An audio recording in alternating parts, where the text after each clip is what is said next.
We believe that wealth is a journey, and that this is your jumpstart to trading success.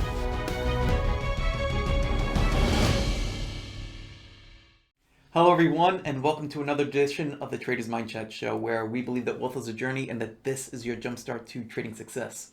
I'm Mike. And I'm Melissa.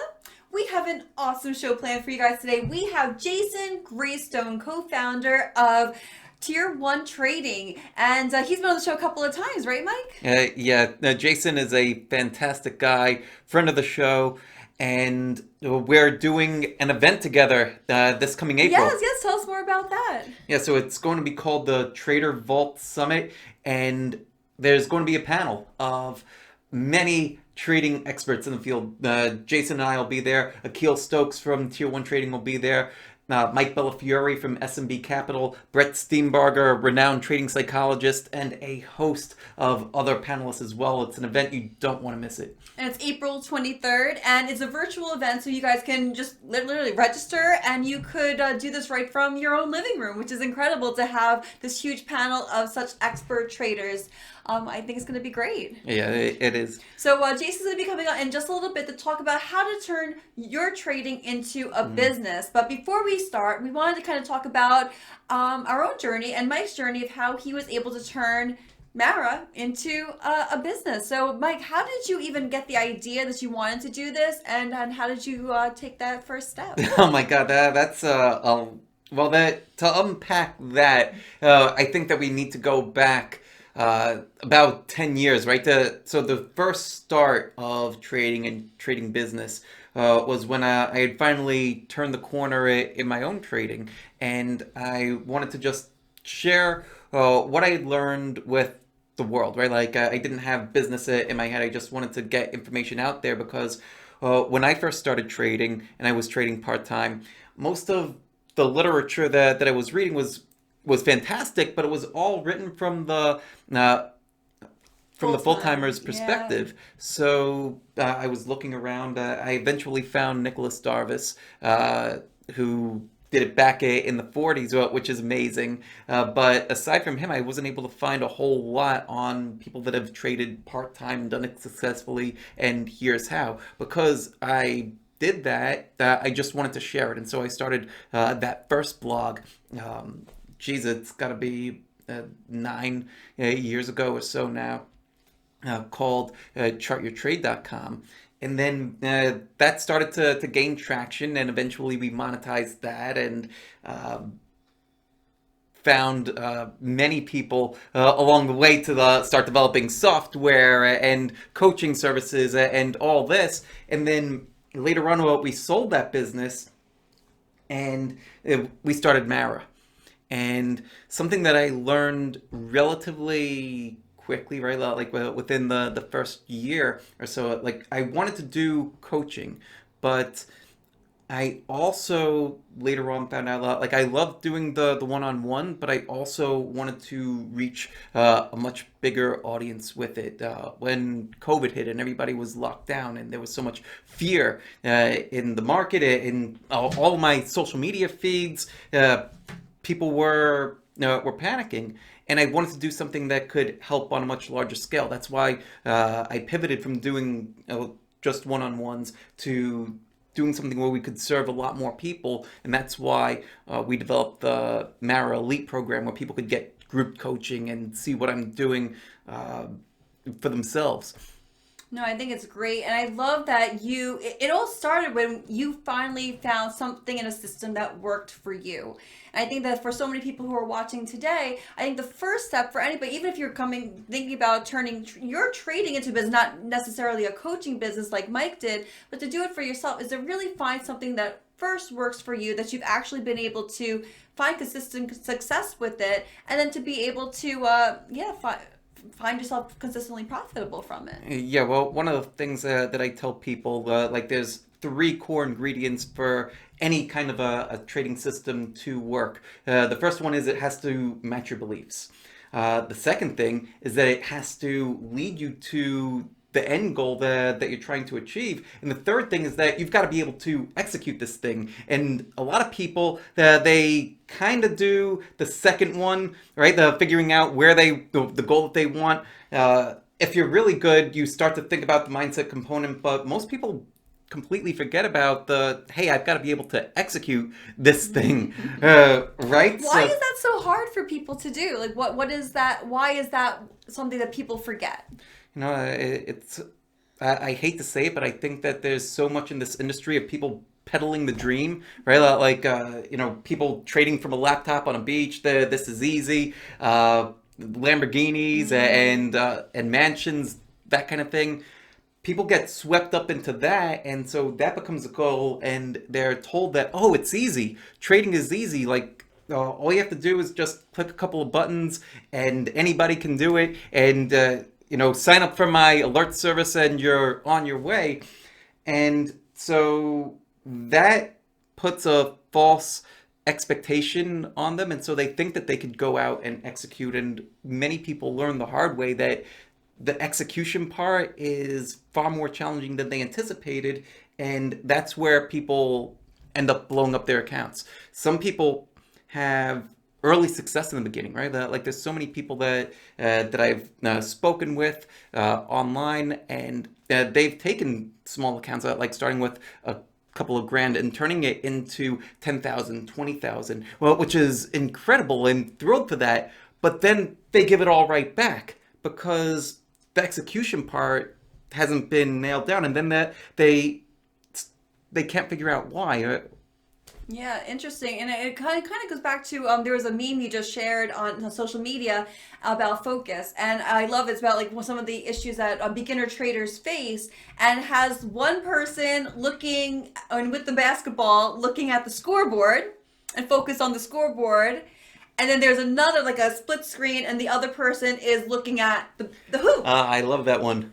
I loved it too, because it's true. Like, when you're just looking at, am I getting more money? Am I losing money? If that's your focus, then you're not looking at your performance. And so I think that, or how you, or your actual destination, like what you want to do with your trading. Yeah, definitely. And, you just reminded me something of what another friend of mine, Adam Robinson. If you guys don't know who Adam Robinson is, just go on Twitter and look for I am Adam Robinson. This guy is brilliant. He was interviewed. I first learned of him from Tim Ferriss. He was on Tim Ferriss's show and written up in Tribe of Mentors, and very blessed to be able to call him a friend too. But one of the things that he talks about is that, even when Michael Jordan, right, like he wasn't focused on, the scoreboard, obviously, but he also wasn't focused on himself either, like the belief of like, oh, like I could do this, and he's shooting the basket. No, like he's focused on the task. He's focused on that execution part. Of course, he has the belief that, yes, I can perform at this level, but he's able to execute at that level, not because he's thinking of himself, but he's focused on the task. Oh, wow. You think that contributed to him becoming one of the best basketball players of all time? No, I'm sure. Just like, well, when I'm trading, right? And this is something that I'm continuously reinforcing myself too, right? And so, like, everything that we talk about here too, like the whole mindset component of things, it's not a destination where you finally get to and it's just like, hooray, like I don't have to do this anymore. No, like it's a continuous process, a continuous exercise. So yes, doubts still come to my head after all these years. When you're focused on trading and you're focused on executing your trades, when I find myself starting to attempt to reinforce, like, yes, I have outstanding success. Yes, I can look back at and see 70% annual returns, 100% annual returns, 150% annual returns. Look at the day trading video that I did a while back, where it was like 12,000% in about 9 months, something absolutely insane like that. But when I'm starting to have doubts and I'm starting to think there, then I start to catch myself. Right, because yes, I'm reinforcing the past accomplishments, almost very similar to for anybody that's read also David Goggins' book Can't Hurt Me, a fantastic book, highly recommended to everybody. One of the things that David talks about is this cookie jar, right? The cookie jar of your past accomplishments. So when things are getting tough, you dig into the mental cookie jar, remember some of those major accomplishments, hurdles that you got over, and you eat that cookie and you continue to go. But if you're kind of stuffing your face with the cookie, then you're focused on the past, you're focused on yourself versus the task at hand. And it's focusing on the task at hand that brings us present, that, how is this trade developing? What do I need to do to trade this well? And being present with that. And understanding too that sometimes trading well results in a losing trade, right? And sometimes not trading well can result in a win. But over the longer term, if we're focused on trading well, then that's what will bring the longer term success. If we're just focused on making quick money and have a lot of randomness, then that's what causes long-term failure. This just reminded me of our conversation earlier. I was talking to Mike about doing a restart. From going on a specific 30-day diet, to kind of monitor what I'm eating, just to kind of see if it'll help with some of the health issues I've been facing lately. And yeah, he was like, oh, it's going to be so hard. I don't know if I can do this. Let me pick a day and we can do this for 30 days. We could do it together. But then I thought I had done this before. I did this last March, in March 2020, where here in New York, literally, today is March. Almost to the day. To the day when everything shut down here because of the pandemic. And, this is the worst month possible to do a restart, where I was like gluten-free, dairy-free. Like I had a specific organic type of food that I had to get. And you go to the grocery store and there's nothing. Like everything was toilet paper, bread. Like it's still shocking that everything was just gone.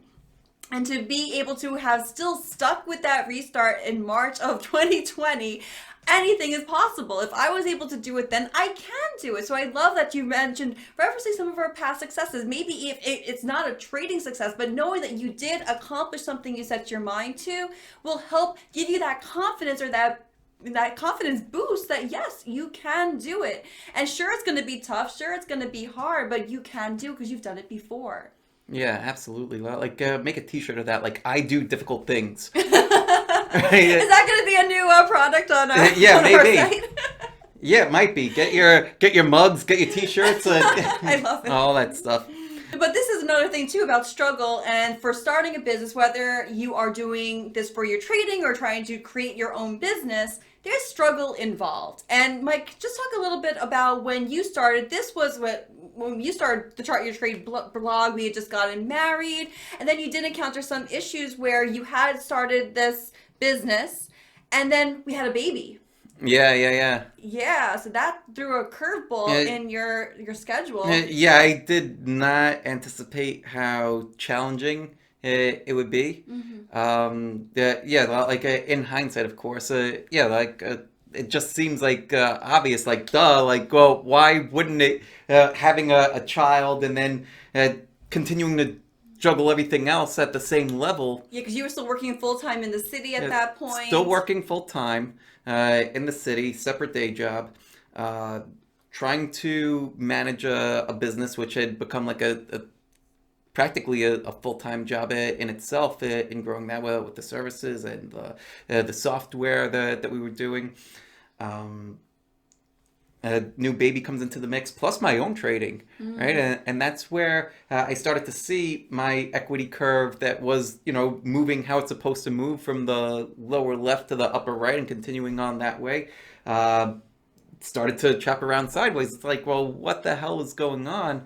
And not only that, my health started to suffer. I was close to 200 pounds at one point, and this, I was a marathon runner, could barely run around the block, started to have all different kinds of skin issues that came up out of nowhere. And it was affecting our relationship too. It was we were at a breaking point. Yeah, it was tough, especially, trying to juggle, you're trying to juggle it all and trying to be perfect and good at everything. Something is going to suffer or something is not, you just can't keep everything at that same plane. Like you're going to put something else at a more of a priority level than other things. It just happens that way.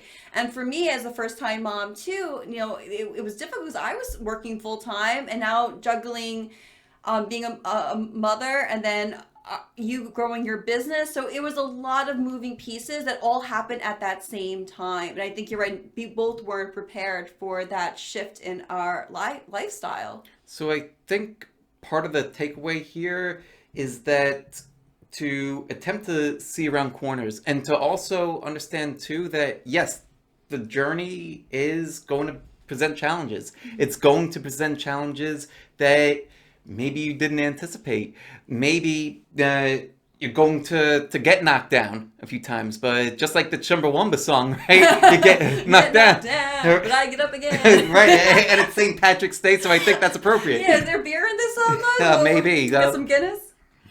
Yeah, so anyway. But you learn from it. And I think for other couples who are facing some of these hurdles, the best thing that we were able to do was to finally sit down and talk about it. I think that we had to express our feelings and I had to tell him like I didn't want him to quit trading, to quit Chart Your Trade at the time because I knew how much it meant to him and I felt and I believed in you. And I still believe in you and what we're growing to be able to help so many people with their financial journeys. I appreciate that. And at the time that was a big fear. A big fear of mine was that you wanted me to quit, but like without expressing that, that's just a story that's happening in my head, right? Yeah. And how many times do we buy into stories that we're telling ourselves, but in reality are not true? So when we take what's in our head and put it out into the world, whether we're talking to a spouse, significant other, or even simply just writing it out, like it's getting it out of here, putting it out into the world, and then it could be assessed and we could start to move forward and make progress. And any change is hard at first because we're programmed to fear change. At least I was. I know that any type of change was scary. And in this case, where we started a family, working, growing a business, there was a lot of change. And so once we were able to sit down, talk about that, and to be honest with each other, like I said, we definitely had some fights. It wasn't all like, sunshine and rainbows as much as we would love to believe when we look back, but we had to have those difficult conversations to move forward and to be able to make necessary changes. Like you started to outsource some of the work that was preventing you from having quality time with our daughter, Lily. So those are type of things that you'll be able to work out for your own business and for your trading, especially if you are working full time. Trading is another job, right? Yeah. Like you have two jobs if you are, struggling to find balance. Yeah, and part of it too is if you want if the goal is significant enough to you, you'll find a way, right? If the thing that you're attempting to do, like starting a business, prioritizing family, if it's important enough to you, you'll find a way. Like that doesn't mean that it'll be easy. It doesn't mean that there won't be hard times. It doesn't mean that you won't have some fights or stress. But you will find the way. You come together and you find the way. Like after every evening, the sun rises. Right, like after every winter is spring. It's happened this way for thousands of years, millions of years. So it's remembering that as well.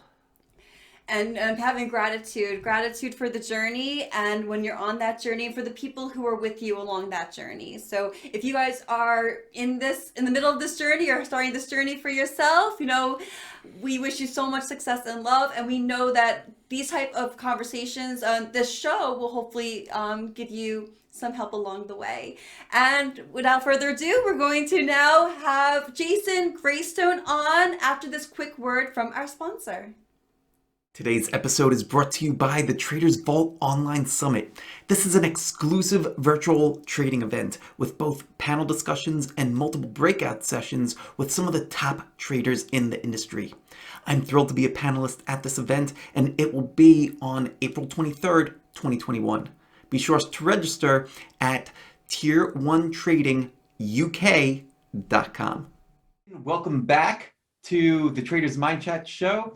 Today with us, we have a fantastic guest. We have Jason Graystone from Tier 1 Trading. He's been an amazing friend for a number of years, extremely accomplished. And Jason, welcome to the Traders Mindchat show. Thank you for being here. Thanks for having me, mate. It's always a pleasure when we get together. Yeah, absolutely. Yeah, and of course, we have our lovely co-host, Melissa. She'll be handling the Q&A. Hi, everyone. Hi, Jason. Hi, Melissa. So I'll be doing the Q&A at the end. So if anybody has any questions, feel free to plug it into the chat or the Q&A. We'll be sure to ask Jason near the end of the show. Fantastic. So, Jason, well, we've spoken a couple of times, but just to help explain to the viewers, you've achieved something that many of us dream about far into the future, but you were able to achieve this by the age of 30. You were able to achieve financial freedom by the age of 30. Can you tell us a little bit about what your journey was like, and if achieving financial freedom at that young age was something that was always a goal, or walk us through a little bit? So, first of all, I mean, financial freedom, to achieve it at any age, I think the most important thing is to have a definition of what that is. So the biggest thing with financial freedom is it's this bandied word around that's kind of, it's a bit fluffy and no one really has any definition to it. Being the kind of logical engineer that I was an engineer from school, basically. So I became an electronics engineer, then I started doing more electrical engineering, and I started writing software. And being the logical kind of minded person that I was, and working in everything had to be Boolean or integers or logic or binary, ones and zeros. I've always had this mindset that you can't be half pregnant, right? So nothing's left to the wind. Nothing's left to this kind of subjective thing that's a gray area in between. I have to be very, it's yes or no. And I've always been like that. And at a young age, I decided that I wanted to be financially free, but I realized that I had to put a definition to it so that there was a milestone that I could actually reach. Otherwise I could just be floating off into the into the guru universe forever and going down rabbit hole after rabbit hole. But I did put a definition to it, and essentially what it was I wanted to be able to cover my lifestyle costs to a degree through passive income. And passive income to me was income that required none of my time, like literally zero time. So that's a massive goal. And it was when I found out that we were pregnant with my first son. I was only 22 years old when we found out. And that was the kind of time where I thought, I've really got to have a plan. Now's the time to actually make this happen. And up until that point, I'd always been saving. I always saved my money from the moment I started work. So what I did is I started to formalize this kind of roadmap of how I could get to that point of covering my lifestyle costs through passive income. And at first, what I thought it was it's going to take me 20 years. That's what I accepted at the beginning. I thought it's going to take me 20 years. And that was simply by saving my money, I was saving between 15 and 20% of my income. And I was investing that into passive funds, index funds. And based on the returns, I worked out that after about 20 years, I could cover my lifestyle costs from those returns. And that would be great. And at that point, I remember thinking, why do people go to work for 45 years? You know, why don't they just teach this in school? Because it was literally a mathematical equation that applied to anyone. It doesn't matter what you earn. It's just like you save 15-20% of your income for 20 years and that's it. Like at that return, you're going to come in. So that was a bit confusing, but I got excited by that. And I started to, I kind of became obsessed with, well, how can I narrow this thing down? How can I get it down? And then I realized that actually financial freedom's in two stages. Financial, I mean, the word's two words, and the freedom part makes up a huge part of it, right? So being free, the definition of being free is having the choice to choose how you spend your time and your day and adapt and change and do what you like. And being mobile and not being tied to anyone or anything or any place. So actually, I thought, well, there's a first stage to this that could be achieved quite easily if I just wasn't reliant on anyone else for my income. So although I had to do it and it took my time to do it, I didn't want to be reliant on anyone else. So at that point, I realized that I had to take control of my income, and that's when I started a business. And the idea was that I was going to raise my income by 10% minimum per year. And that just got me to the point where I would be able to shave about 5 to 6 years off of that journey if I could just control that income. And then in doing that, I figured out, wow, you know, this is tough. Business is quite tough. And especially when you're building a business for that purpose. So I wasn't building a business to build an empire. I was building a business to pay myself as much as possible. And with that comes a lot of stress because you can't afford certain staff and you can't grow how you want to grow. So I went all in and done that. But the reason I said about it being in two stages is because a lot of people, I'm sure you're the same, a lot of people came to me when I was doing trading, educating, and you know, all the kind of wealth education stuff. And that one of the most common things that I heard was, I just want to be able to spend more time with the family and work from home and all this kind of stuff. Well, guess what? 2020, everyone did. So you had all the time with the family, you was all at home, and you had all the free time to figure out what you want to do and put yourself first each day and choose what you do in what order. And you was getting paid passive income through furlough schemes and stimulus checks. And you rationalized your living costs because you wasn't keeping up with the Joneses. You couldn't even go out, so there's no one to show off to. So everyone experienced this level of financial freedom in 2020. But the biggest take home was everyone needs to be mobile. And when you're mobile and you can work from anywhere and you can do your job that you've been stuck in a cubicle office for, now you can do it anywhere in the world. That's about 70% of freedom, of the financial freedom. And the financial bit just makes up the 30%. And that's quite easy to do once you're mobile and once you can work from anywhere in the world. But the feeling of freedom comes from not being reliant on having to travel somewhere, having to be stuck in a certain space, and just feeling more flexible. So anyway, that's where I got to. I knew that I needed to accelerate this journey because the business was stressing me out. So then I started going into speculation. I just wanted to see if I could up my returns to reduce that run to complete financial freedom, where I'd have enough liquidity invested in the markets passively to cover my lifestyle costs. And that's when I went into, I was looking at online poker, and I was looking at options, and I was looking at Forex. And I after blowing a lot of money in the financial markets, I finally came good. I made a lot of mistakes, and that's from about 3.5 years, 3.5 years after that point is when I was in the position to live passively, basically. So that was it. So it sounds like a kind of logical, mathematical journey that's quite easy to implement, but it wasn't at the time. I made a lot of mistakes, and you know, that's essentially how I help people now, by avoiding those mistakes and getting there as quickly as possible.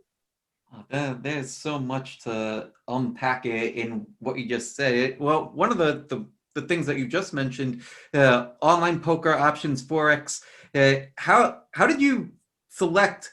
How did you eventually land on Forex? It was what I'd blown the most money in. So I felt guilty.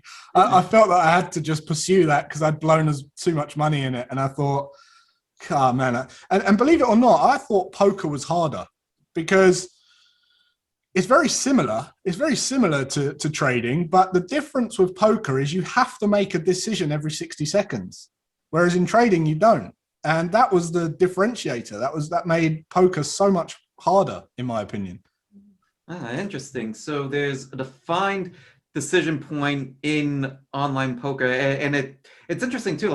We just had Moritz on from Trade Society. He started out similarly with online poker. I just remembered that. But so you needed to make a decision every 60 seconds, and in Forex, how have you designed your trading? Because you do have a lot of flexibility in the decision point, right? Yeah, I mean, you can basically design a system to suit your lifestyle, really. I mean, there's no time for money correlation with trading, and you don't. Yes, there's consistency, just like in poker, there's consistency. That's the most important thing. But with a trading system, you have the flexibility in the fact that you can trade different time frames. You know, you could trade off of the 4-hour time frames or the hourly time frames, which means every decision you make is every hour or every 4 hours or every 30 minutes or even on the noisier lower time frames, it's at least every 5 minutes. With poker, it's like you've got to make the decision. It's like, it's for me, that was a little bit of added pressure that I didn't feel like I could deal with at that time. Has that changed over time? Has it changed over time?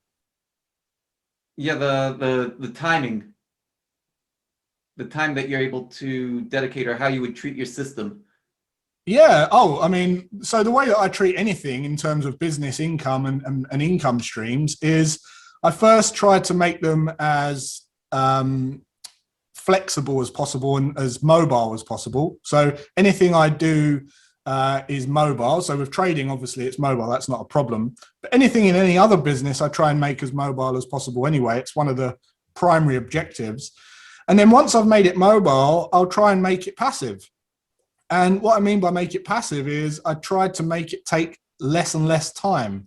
And I've given the analogy before. I see my life like Tetris, where you've got like this time and space, and a big block will jump in, and it's a new project or a new investment or whatever, and it's a bit clunky, and you have to make it compact and efficient and fit into the corner so it gives you more time so that the next thing can come in, and you just keep filling up your Tetris pot. That's like my life. I'll never stop working on different projects and different investments and different startup businesses and all that kind of stuff. But for me, it's like a game. I try and make it mobile and then make it passive. And when I say make it passive, is once it's working and you can do it from anywhere, then it's how do you get this thing to take less and less of your time? And that's usually through, in trading, it's more swing trading, and then it becomes an algorithm, then it becomes a robot, and then you micromanage a robot, and then eventually you can train other people to manage that robot, and then eventually you're not doing anything. That's very similar to how I treat everything: delegation, systems, software, automations, team, staff. Delegate everything that you physically need to do so that you can just focus on that next block that comes in your Tetris game. Oh, that's very interesting. So is your trading to the point where it's been automated, or what stage is it at? Yeah, at the moment, I'm just going to put these on so I can hear you a bit better. At the moment, I'm trading. My swing trading takes me about 15 minutes to 20 minutes a day, and that's it. My intraday trading, which I do with our live room members, that takes me an hour to an hour and a half every day. If I wasn't into education and I wasn't helping other traders, I would literally just stick to my swing trading. At the moment, I really enjoy helping other people learn to trade. So I won't stop doing the intraday stuff. It's a big part of my life. I enjoy it. And one day there might be a point where I don't enjoy that, but that really does that is a massive reason why I do like to help other people learn to trade rather than take signal services and all that kind of stuff. Because let's just say one day that I stopped, what's everyone going to do? They're just relying on me to provide them signals. I don't promote signal services for that reason. I'm much more about empowerment around your finances and around your own, taking control of your own wealth creation. And if COVID-19 hasn't opened your eyes to the importance of doing that, then I don't know what will. But yeah, I'd rather teach people to fish the right way. Yeah, absolutely. I think that's one of the reasons why we get along so well. How can people go about creating their own system, their own trading system that's going to be flexible, mobile, and then passive? Yeah, so look, all trading is pretty much mobile. Having said that, there are levels to that as well, right? So if you're trading the lower time frames, if you're a day trader and you're trading the 15-minute time frames, that's not really mobile or passive, because one, it's taking your time. You have to be in front of that screen constantly. But two, because of the noise and the faster movement on those lower time frames, you're going to have a great broadband connection, right? So you can't necessarily go out to a hotel, for instance, that's got a bit intermittent broadband connections, whereas if you was trading off of the daily time frames, you could, because you only need a connection like for 10-15 minutes of that session, right? So and it only takes you 15-20 minutes. So the first thing I always ask traders is, look, the key to profitable trading, consistently profitable trading, is consistency. So the last thing you want to do is start to build a system that interferes with your current lifestyle, meaning don't try to force something into your life that's going to be jeopardized because you have to take a client call or go to do the school run, or the bins have got to go out, so you've got to go and run out to the bin man and give him the bin, all that crazy stuff. That happens. I've seen people do that, and then what happens is they come back to their charts and they should have got in, and then they got in late, and now they're chasing profits and the risk reward's skewed, and it never works out. There's no consistency to that. So the first question is, when can you consistently be at the charts? Start there, then build a system. Build a system around that. And then once you've got some tested data, you can see, well, actually, it'd pay me if I could access my charts an hour before this. Well, then once you've got the confidence of seeing that system and seeing how profitable that could be, then you can weigh up the pros and cons of changing your life around, right? Then you can say, oh, actually, I'm going to make this work, because I tell you what, that's a decent profit. I'm going to shift my meeting, my Monday meeting, and all this kind of stuff, and you can start to mold your life around it. But don't start there, because it's going to be very difficult for you. You're asking for failure. Yeah, I wish we had this conversation about 10 years ago. You would have saved me a lot of headache. And me, right? Yeah. Yeah, I remember being at a point where I had learned more about trading than what I was able to execute when I was still in the day job, and so I was starting to get into trading options, and I saw like a great trade intraday. Put it on, then all of a sudden get called into the meeting. Well, it was like a couple of $1,000 turned into profit, then gone.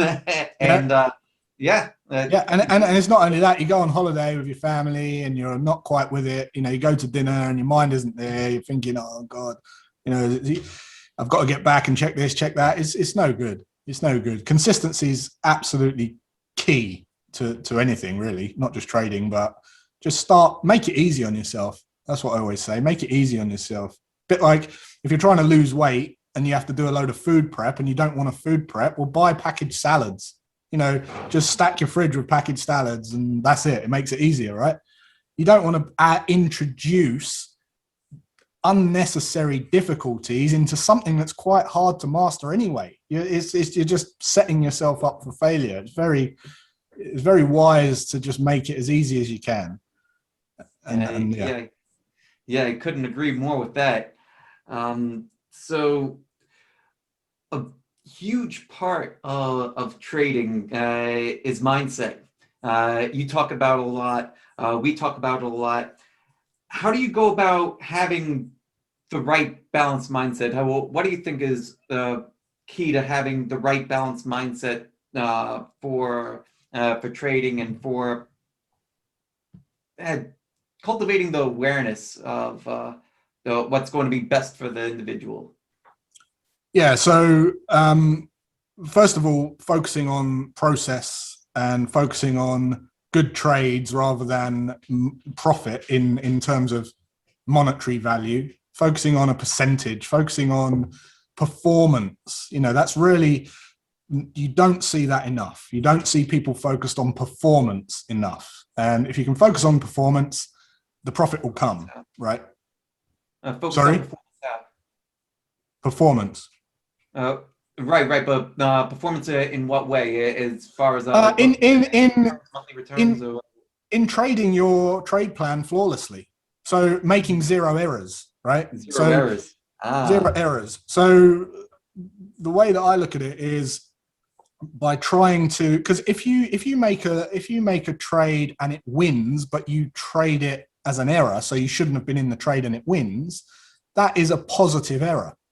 Just the way that if you place a trade and it loses, well, that's a negative error, but it's still an error. And really, you should be looking at all of those. So, it's a case of looking at trades you missed, trades you traded wrong, trades you should have been in and wasn't. And when you add all of those up, gain and loss, that is a combined error. And the goal is to make zero errors. So if you focus on making zero errors and don't focus on the money, then the money comes. So that helps with the mindset by focusing on process rather than the monetary profit of the trade, particularly in the early stages, because as you develop as a trader, you don't necessarily think too much about the monetary profit anyway. The next thing is to have a longer term time horizon. Think in terms of 12 months. Don't try to.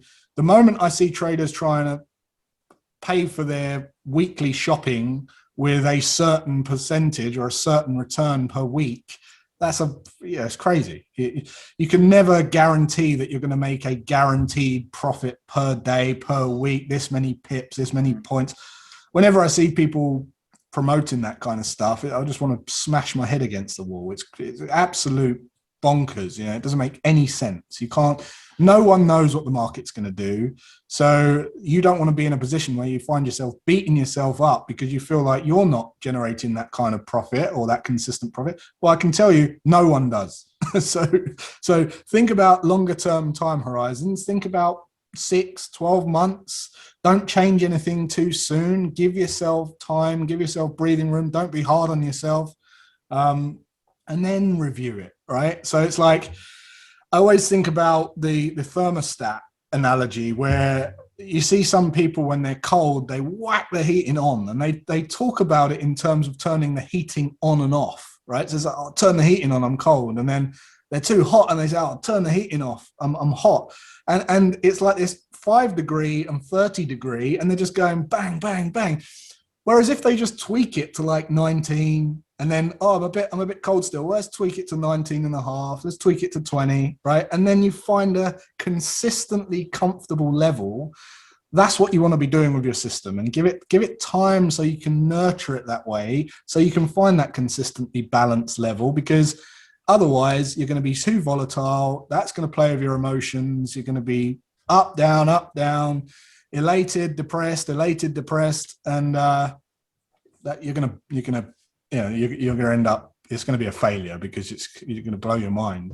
So don't tweak it too much. If you tweak it too much, you don't know what you changed. You need to just give it a time, give it that time to develop into something that you can control, you can handle, the ins and outs of the system, and you can't go far wrong. But that really does help with mindset, having a longer term, thinking in terms of returns over 12 months. Give yourself 12 months, just go for it. Give yourself like a little apprenticeship, because at the end of the day, you only owe it to yourself. No one else cares. No one else cares if you're profitable at trading. That's the truth. So why keep cheating? Why keep messing it up? You're wasting time.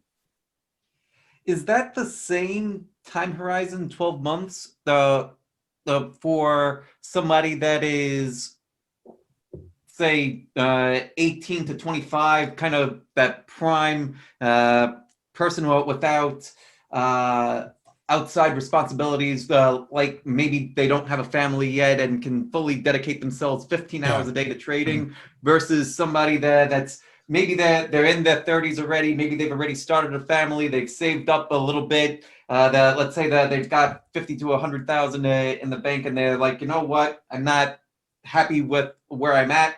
I want to give this trading thing a go, but I'm only able to do it part-time. Okay, so look, here's how I see it. There's two components to that. There's learning to trade, and then there's actually trading.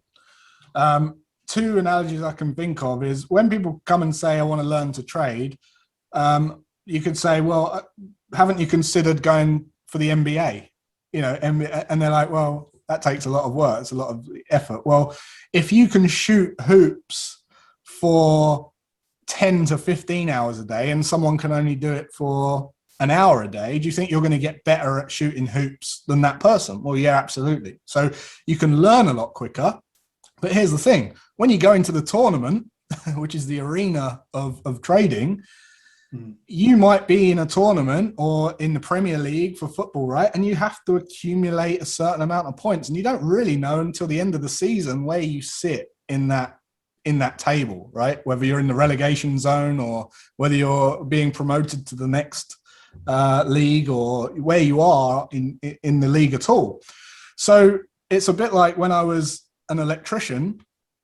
When you go to college and do all the theory and you do all the bench testing and everything's in the cubicle, everything works fine because it's all like safe. When you go out on site, that's where you pick up the nuances. That's where you get the electric shocks and you cut through a water pipe and you have all these problems, right? So yes, you can learn a lot quicker if you've got zero dependence and you have low overheads and no expenses. You can learn a lot quicker, but you still need to give the system time, organic, natural, real-time life to put to the test, right? Does that make sense? Yeah, absolutely. To pick up the real life, the real world, situations that you're going to come across. You know, what happens when your power goes? You can't practice that. What happens when you lose connection? You can't practice that. What happens when you get slippage? You can't backtest that. What happens when there's COVID, or what happens when there's GameStop and all this crap? You can't practice that stuff. You can only experience it. And I always say you can't learn discretion. You can only earn it. So, you know, that's the discretion part of a system is something you need to earn. And in my opinion, you know, discretion of actual technicals and discretion of being a trading business owner takes 12 months. Hold on, I'm still writing that one down. You can, you can't learn discretion. You could only earn discretion. That's fantastic. I'm gonna steal that one. You're welcome. Oh man. All right. So the person that has the family that's in their 30s, in their 40s, they're trying to get into the trading game. It's more of a longer time horizon, understanding that if the time that they have is limited, to chunk their time and then to give themselves rather than a year, maybe they're giving themselves 2 years to get into, or 3 years. Yeah, look, the time horizon I was talking about in terms of system and profit is to do with practicing your system live in the market.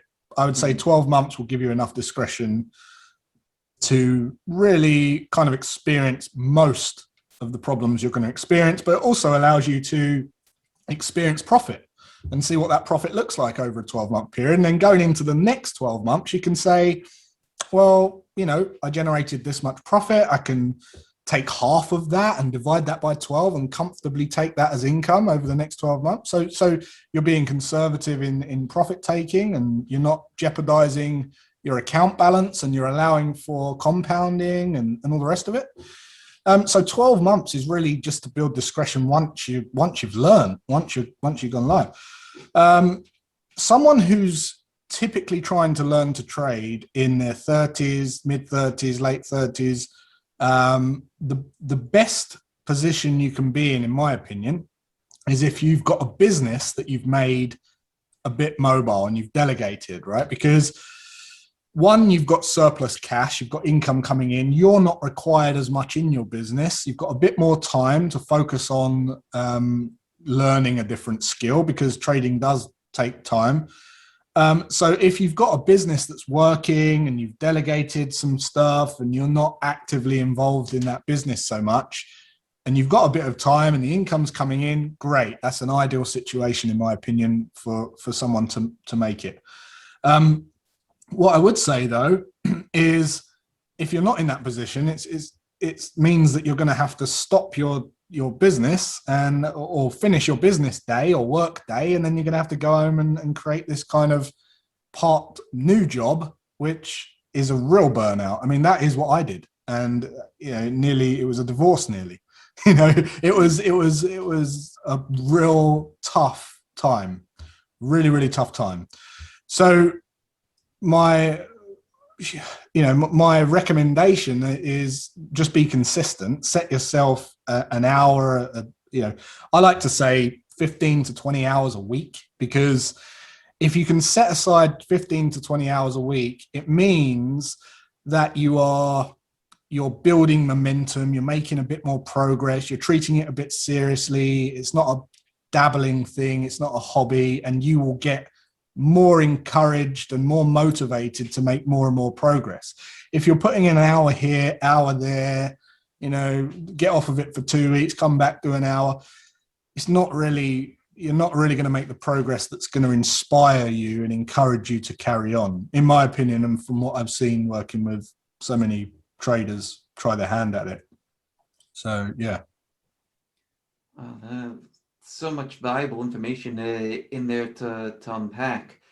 And I'm curious your thoughts on having multiple streams of income and its importance for somebody that wants to get into trading. Well, do you think that it's important to have a secondary, tertiary, like fourth, fifth stream of income before getting into trading, or because so many people think that they're going to not have any other source of income and it's just going to be trading, and that's how I'm going to get into. So this is where I see. So look, the pros and cons. So we mentioned two different demographics there. One was a young person with no dependents, not really much business experience, but going into trading and succeeding quicker because they had all the time to do that and they were motivated by money.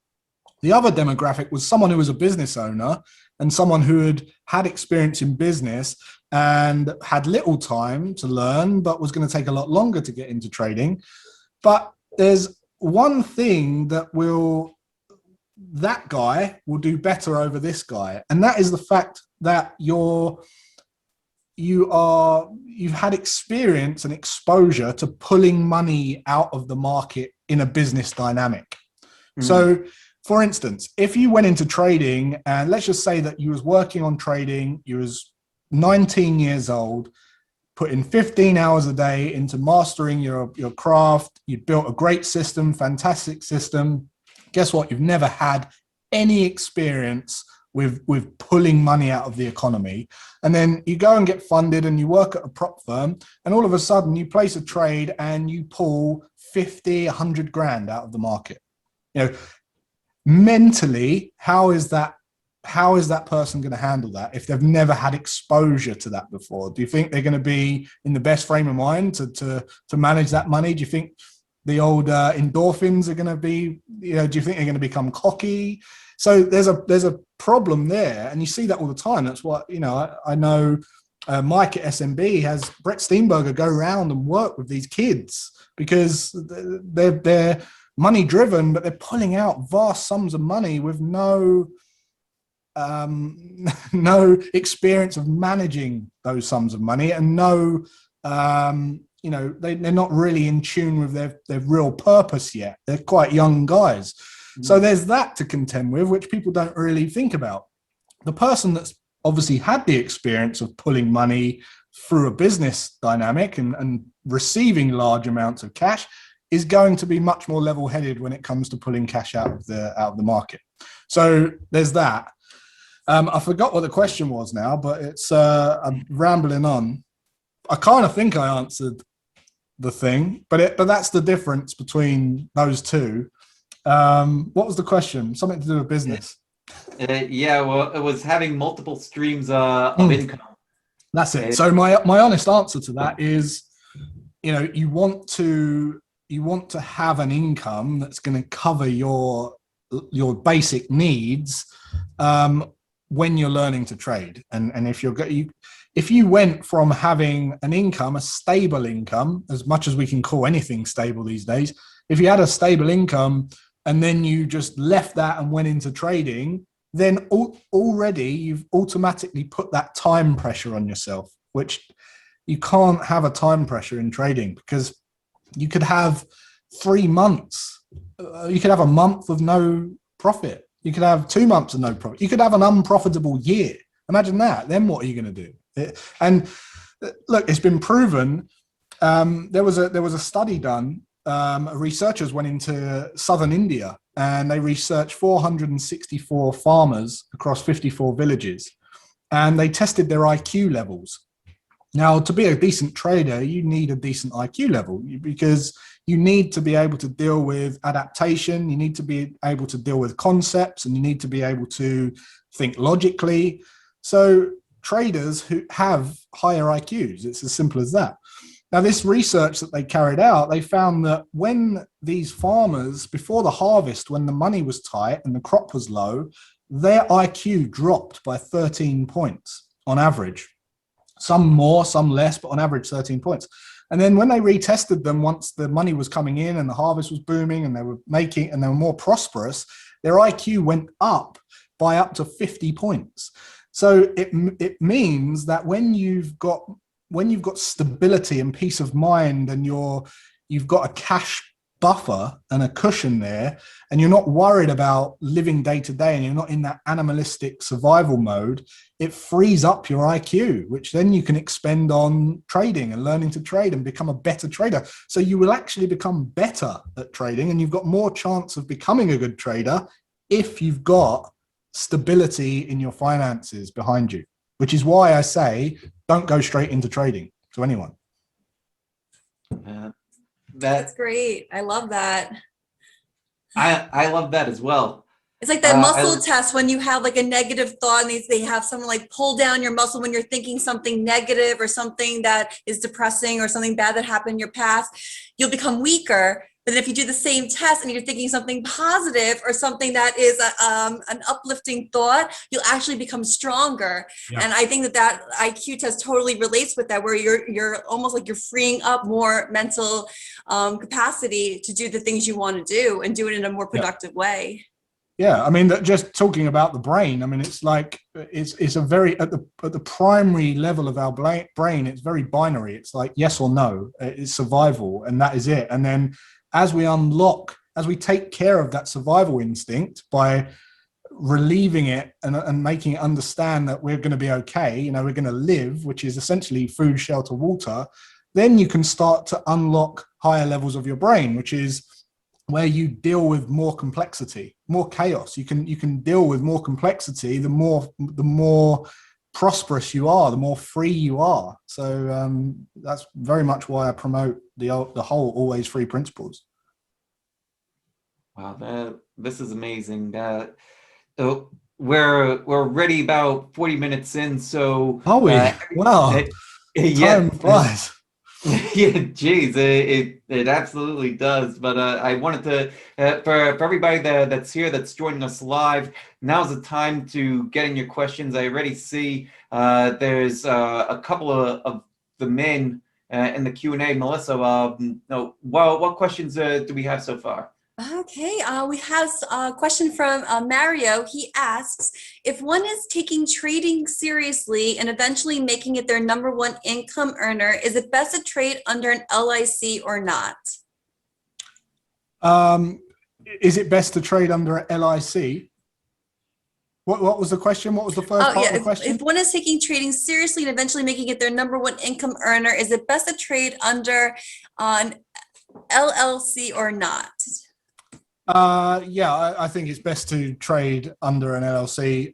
What you're essentially asking is, should you be a sole trader of some kind of free, just a sole trader, or work under a company?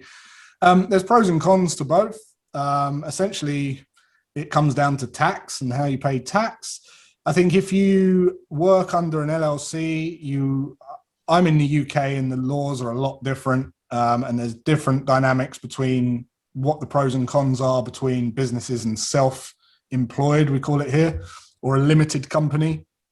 I've always been under the impression that it's better to set up a business from day one, and believe it or not, the biggest reason for that is the fact that you treat it more like a business. You're not just a self-employed trader, retail trader, you're actually a business owner. And the more you can set it up like a business, the more you feel like you owe it to yourself to succeed. So I've always been a fan of business. There's a lot more other tax advantages that you can do here in the UK as well, in terms of profits to pensions, tax-free, and all that kind of stuff, which I'm not sure if you can do over there if you're self-employed, or you'll be penalized for tax. But yeah, my opinion is set it up as an LLC. I freaking love that. I never considered setting it up as a business for the purpose of a mindset shift. Yeah, right. That's incredible. That's incredible. Great advice. And yes, here too, I'm in New York, and yes, there are tax advantages to setting it up yourself up as an LLC. So yeah, that's how I'm set up. I advise it, or at least go ahead and look into it. I would say research where you are. Not sure where everybody is, but I know the laws are different depending on what country you live in. So definitely, check and make sure and see what the rules are where you live. All right. Well, what else do we have? Oh, I actually had a question for Jason. Oh. Okay. So back in your incredible story of how you were in your 20s starting a young family, and then being able to grow a business as well as learning the different techniques, whether it's trading, poker, were you doing all that simultaneously, or was it like, let me focus on my business first, and then when that was taking off, let me now educate myself on becoming a professional poker player or swing trading? Can you give us a little bit more background about that? Sure. So yeah, I mean, I guess I was in a position when it came to trading. First of all, I wasn't going into it like a stupid, naive, vulnerable person. I was a business owner. I built a business to about £4 million, and we were doing huge amount. We did tens of millions of revenue over the time that thing was going, and I built that out of my shed in my back garden. I started it from scratch. We got up to about 17 employed staff, about 25 people working for us in total, and in kind of extended subcontractors and things like that. And it was in a construction industry. It was technology, but it was in construction, and very resources heavy. So, in order to generate that kind of revenue, the resources were ridiculous. Time, effort, the amount of property, plant, equipment, staff, people, human emotions, all that kind of stuff. Massive headache. But I still lived by my principles of making everything mobile, delegating as much as you possibly can, delayed gratification for profit. And if we're talking about the business side, I think just on that, a lot of business owners make the mistake of, first of all, they go into the business because they think they can earn more money doing it as their own business, but they don't appreciate that they've got to deal with everything else that comes along with that business. So then, because they're so resentful, they end up paying themselves too much to just, this is my treat. I deserve this much money. Whereas I just really grinded my teeth for as long as I could and thought, if I can just get everyone, if I can take zero income and get everyone to do all of this crap that I don't want to do and I'm not good at, then eventually I can start getting the income for me. And I had that mindset for the first few years, and then I started taking money out of the business and investing it and putting it into trading. But at the time when I started to learn to trade, yeah, I did have a bit more time than most. I didn't have my head in the, in the books and all the rest of it. I had some time that I could get home. I still had a family. I had 2 sons, and then I had to wait for them to go to bed, and then I would start my second day at 10 p.m. till about 1:30, 2 a.m. in the morning. And I did that, and I did every Saturday in a coffee shop, some Sundays, and I did that for 18 months solid. Wow. Man. Yeah, no, but I think it's true, time. because I think for anybody who is trying to do this on the side, I'm a writer on the side too. And I even, when I had my baby, the same thing, where you just find time. You find time, you feel so strongly about something. So I would stay up late at night or work on the train, wherever you had a moment. You said go to a coffee shop. You have to kind of like get away a little bit from the laundry, the dishes that you have to do, from like the daily distractions, so that you can focus and really get what you need done for that week. I think that's a great point. And I think the biggest thing is, particularly with trading, is people procrastinate, and you only procrastinate when there's 2 reasons why people procrastinate. So if you're trying to learn to trade, but one of your questions is, I just can't, I don't know when to, I can't got the time, I can't really fit it in. You're in one of 2 buckets. The first bucket is either it's just not important to you, and you're just trying to do it because you think it's the thing to do, and everyone else is like, you're looking up to someone who's got a glamorous life or some kind of result that you want, but in actual fact, you're not interested in learning to trade. You're not fascinated by the markets. You don't get up and think about doing it. And for most people, that's the case. That's why they end up scrolling on their phone instead, or making up excuses to do anything else. That's about 80% of the people. The other 20% they've got overwhelmed. So they just haven't got a plan. And as you said, with writing a book, I've written a book, and I can tell you, if you just said, I'm going to write a book, that is an overwhelming goal. In actual fact, you have to break it down into words, and then time and chapters, and certain words per day and certain chapters per month, and then think, right, in 6 months, I might have a book. And if you didn't do that, you'd have no chance of writing a book. It would just be this big thing that you would keep avoiding because you've got no plan on where to start. You haven't got any chunk down, tiny little to-do steps to do. And the great thing about chunking it down is you normally identify one piece of it that you're subconsciously avoiding because you really don't want to do it. So by breaking it down, you can identify that thing and get someone else to do it. And then all of a sudden, you feel good and motivated to do it again. No, I love that analogy because it is so true. And I think just like with trading, like people say, I'm sure they tell you and Mike that, oh, I really wanted to make this trading thing work. And they're like, oh, what, have you opened a book? No. Just like with writing, I want to write this bestseller. Okay, did you start writing it? No. And then it's like, wait, you got to start writing. Like that's the first step. Like you have to learn the fundamentals. Exactly. So, and whether you like to believe it or not, your daily actions display what you value most and what you prioritize most. There's no getting around that, because you choose to do things because at that point in time you think that that's going to give you the most benefit, and we do that 35,000 times a day in our decision making. So your daily actions display what is most important to you. It's like, if you're scrolling on social media, it's because you want to do that instead of doing trading, and you can't argue with that. You can't, you're lying to yourself if you're going to say, well, no, I do want to trade. I just, and you'll come up with some excuse. But in actual fact, if you wanted to trade, you'd be doing that instead, and it would consume your thoughts all the time.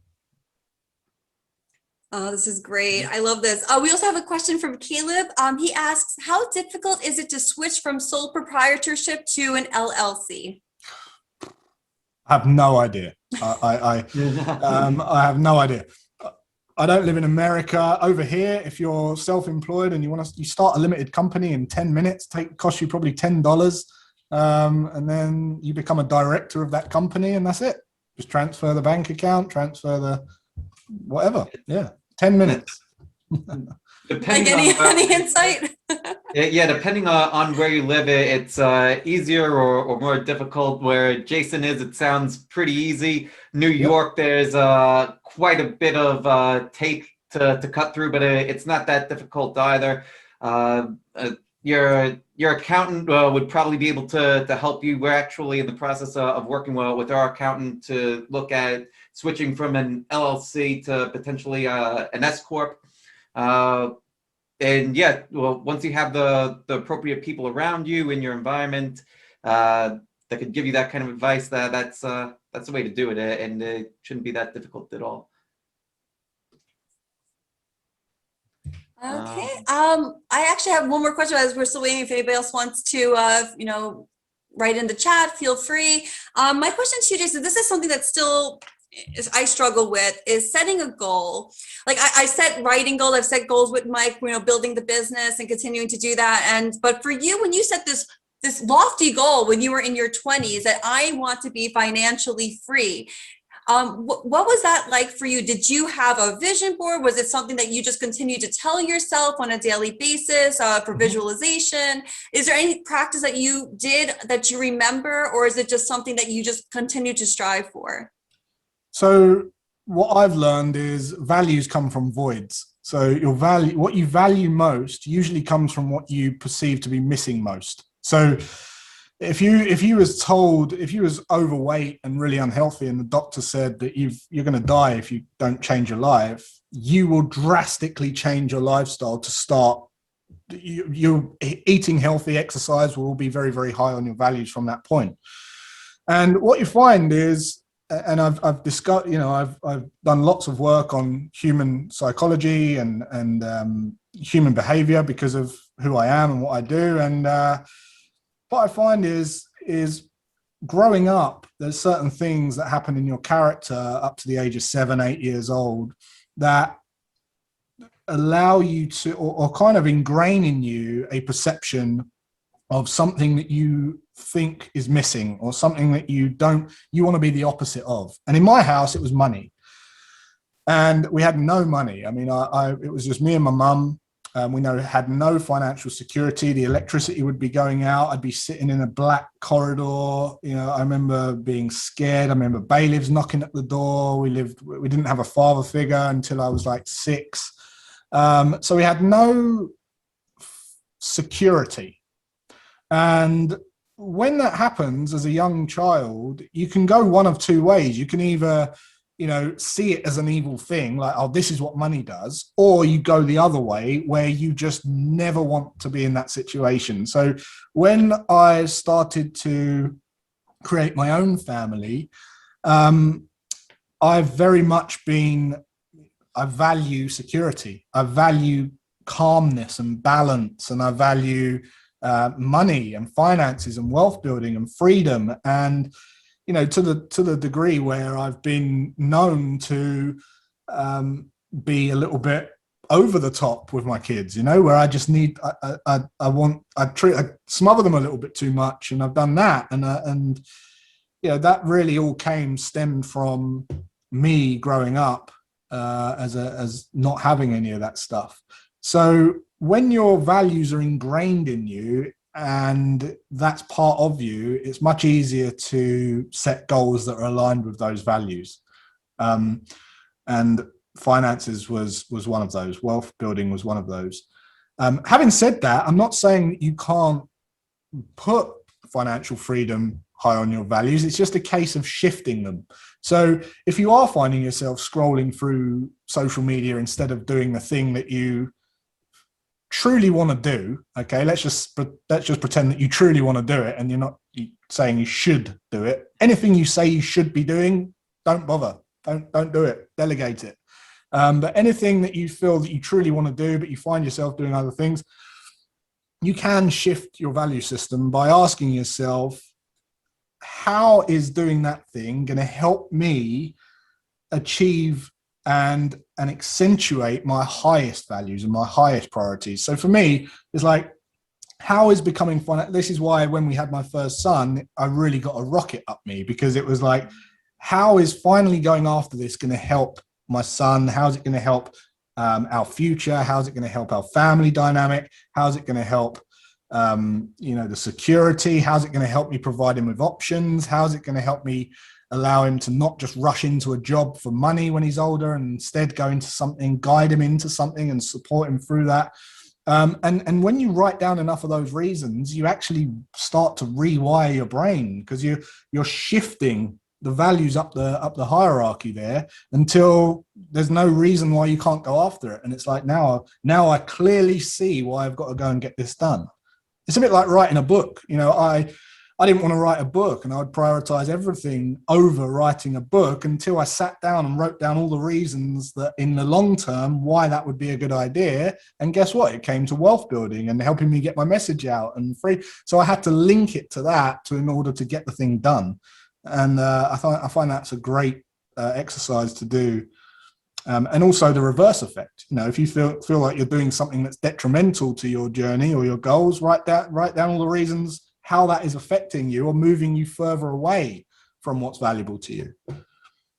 Well, thank you so much, Jason, for sharing that. It was so beautiful. And I love that you did write a book. I know how challenging that is. So what is the name of your book, and what is it about for the viewers who are watching? It's called Always Free, and it's about the principles that make up my strategy, my journey of my life, my strategies. And it was due to be published in December, believe it or not, but because of everything that went on, it's been delayed, but it should be out very, very soon. Wonderful. Okay, great. Throwing it back over to you, Mike. Yeah, definitely looking forward to reading Always Free. You have a big event coming up called the Trade Vault. Can you tell us a little bit about that? Yeah, so 2 years ago in London, we hosted this trader event in London, and we hired out this big auditorium, filled it with 300 people. We had Mike Bellafiore and our other trader friends come over, and we did an evening with type event, and it was really cool. Interactive Q&A, one of the most valuable, if not the most valuable trader community event ever, because it had such vast knowledge in one room, and the questions and answers and the amount of ground and information that we covered in such a short space of time was insane. And because it went so well, a year later, I went over to meet Mike in Las Vegas, and he said, I want to do another one. And I said, hell yeah, let's do it. So we were due to host it in Amsterdam. Unfortunately, we had to reschedule that twice due to COVID. So now, because everyone's going, look, we still want the event to happen, we decided to run this one online, and it's going to be an online summit. And you've been kind enough to be part of it, Mike. So I'm really excited about that. It's it's in April the 23rd, and it's going to be amazing. Yeah, I can't wait. I'm just incredibly honored to be a part of this event. I've been looking forward to it for a year and change. It's going to be awesome. It's going to be awesome. And it's, I'm so grateful to be able to be working with and surrounded by traders that I respect, people that I respect in an industry that is so full of BS and so full of sharks and so full of the wrong information. My goal for the Trader Vault is to be like the Avengers, where it's like the good guys, everyone giving sound information, no rubbish, no BS, just pure value. So whatever stage of your trading journey you're at, you're going to get great value from that event. Yeah. And you have to dress up like your favorite Avenger too. No? Yeah, who is your favorite Avenger? Oh, that would have to be, man, I that's a real tough one. I could probably get Captain America. It'd be between Iron Man and the Hulk. Iron Man and the Hulk. Yeah. Yeah, I'd have to go with either Iron Man or say probably Captain America. Right. Yeah. No. I'll be I'm Wanda definitely- Witch. Yeah. I haven't watched her new show though. That's on my to do. I have the WandaVision. That's the new one. I gotta check it out. Yeah. Awesome. If Silver Surfer and Iron Man teamed up, they'd be the Alloys. Somebody posted that in the chat. That's hilarious. Jason, tell us how can what are some of the best ways for people to find you? Yeah, so all of my social media things are here. So if you want Instagram, it's J_Graystone. If you go to Twitter, it's Jason Graystone. You can find me on LinkedIn. I do some blogs and articles. Normally, what I do is just tell people to go and listen to my podcast, because that way you can spend some time with me and hear me talk, hear my philosophies, hear my thought processes, my strategies, and go and check it out. It's called Always Free. Start at episode 1. It went to number 1. We knocked off Kiyosaki and Tony Robbins and Gary Vee and all of that off the top spot when we launched it. So I was really excited about it. And since then, we've had like 400 reviews, and it's incredible. So I'm very, very proud of the podcast. So go and listen to that and let us know what you think. Absolutely. Yep. Check out the Always Free podcast. It's amazing. I'm a fan. And Jason, I want to say thank you so much for being with us here today. I've got a full sheet of notes here. Can't wait to go back and dissect it, pull out some of the highlights. And I can't wait to see you in, what is it, about a month? Just 5 weeks or something. Yeah, 5 weeks. And we'll include the link in the YouTube channel so people can still buy tickets and participate and be part of the great event. Yeah, I look forward to seeing you all there for sure. Oh, it's such a pleasure meeting you, Jason. Likewise. Yeah. Thanks again. Thank you all for being here in the audience and watching us live. And take care, everybody. Much love. Peace out. You know, one of the things that I love about this show is being able to talk to great, inspiring guests like Jason. He was amazing. I just loved his honesty, and you could just tell like how much he really wants to help other traders, and especially doing such things like the Traders Vault Summit. I think that's amazing for him to be able to organize and get all these groups of traders from all different walks of life to be able to come together. Yeah, I love the Avengers analogy too. I love that. Yeah, our next show we're gonna definitely have costumes. I love it.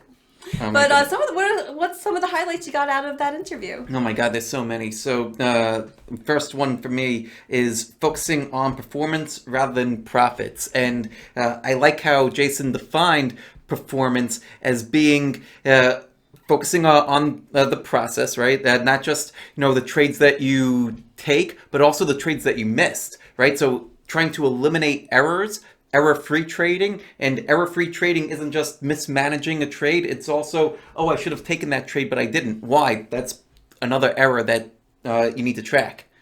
I think that's one that a lot of us miss. That's one that I miss too. So that's something that I need to do a better job of reincorporating into my trading as well. That's great. And something that he really honed in on was consistency, and how important consistency is for your trading. He actually said that was the key to successful trading for him, and to really build a system around when you're consistently able to look at the charts. If you are working full time and you don't have that time to really be focused and be able to watch the charts, then maybe that's not the best time for you to be doing your trading, and to come up with a different method that works better for you. Get that going first, and then build the rest around that lifestyle. Mm-hmm. Another great point that he made too was you can't learn discretion, you can only earn discretion. I love that. I'm stealing that line. That's... I know. I think that's great too. And I love that he also had that equation for becoming financially free, that it was like 70% freedom and 30% financial. And one of the ways to become, what is freedom? Like, what is financial freedom? I think everybody has a different definition. But for him, like, be free is to have time with your family, to be able to do the things you want to do. And in that case, also being mobile, like being able to work wherever you want to work. So you're not have to be in a cubicle where you don't have to answer to anybody else, and that you can really find that time to do the things you want to do. Yeah, being inspired. Mm-hmm. the majority of the time is a big part of what freedom is all about. Absolutely. So for the full 10 key highlights from our interview with Jason Graystone, be sure to check out MaraWealth.com and subscribe to the MaraWealth station. You gotta ring the bell. What does Lily say? Oh my God, yeah, ring the bell and hit the like button and all that fun stuff. And we hope you'll join us next time for another episode of the Trader's Mindchat Show. Yes, thank you for joining us today. Now take it and run with it. Have a great day. Bye. Bye, everybody.